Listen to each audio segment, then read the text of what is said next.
Godzilla Singular Point is mostly about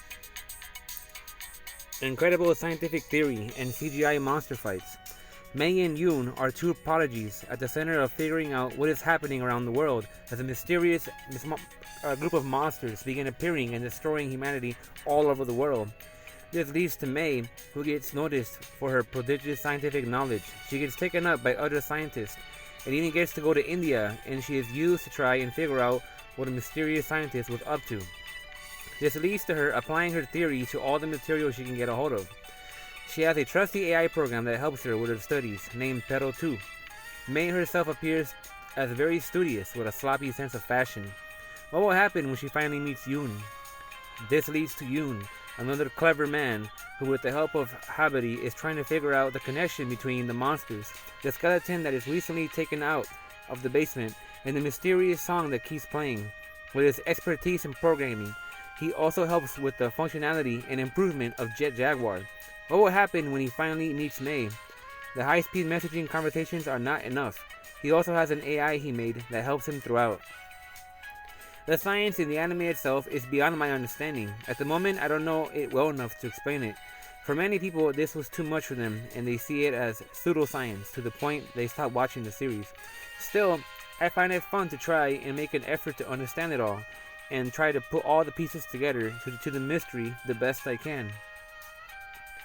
What this series has done the past 10 episodes is to unfold a slow build-up leading to an apocalyptic situation, where these monsters are ending the world. Communication systems are down, and cities are being destroyed worldwide. It seems humanity is at its end. At the center of all these monsters is Godzilla, a giant monster with incredible healing and energy blasting abilities. There are also the Rodon, who don't do much other than fly around destroying and attacking people. There was a giant one, but it got blasted by Godzilla. Anguirus is a porcupine, triceratops-like monster that was recently defeated by Jet Jaguar. Had the ability to reflect projectiles with his spikes. Manda is an aquatic colossal snake who tried to take on Godzilla, but was blown to the ground by Godzilla's energy beams.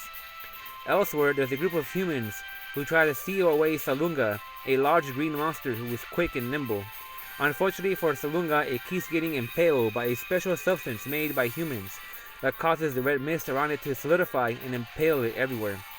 Lastly, I've noticed the swarms of Kumonga, large spiders who, despite many being destroyed by Jet Jaguar, come back as ghoul-like monsters.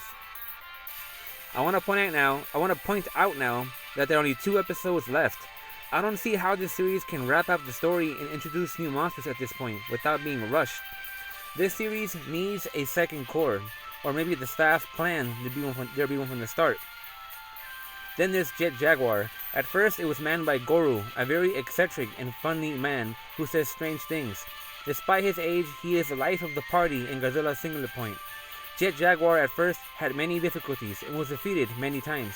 But after getting upgrades, an AI pilot, and weapon upgrades, it has now become a formidable force. However, because of its overall small size, it won't have any chance against the larger monsters. For episodes 9, 10, and 11, they follow the similar route of Yoon and Mei getting closer to solving the mystery behind the science of these end-of-world events. They both begin to understand what needs to be done to save humanity. More and more monsters are appearing. Dr. Lee was killed, and more fights are happening all around. Godzilla is walking around in full force, and the military can't seem to be able to do anything about it. Humans all over the world are evacuating and looking for safe places. As technology and law begins to break down globally, the escalation has finally reached near the climax. I think this will be the first spring season anime that will be over for me soon, as 2 episodes tend to get released at the same time. Who knows how much worse this situation can get, unless maybe Mei and Yoon finally meet in person and work together with the resources and connections they have to save the world.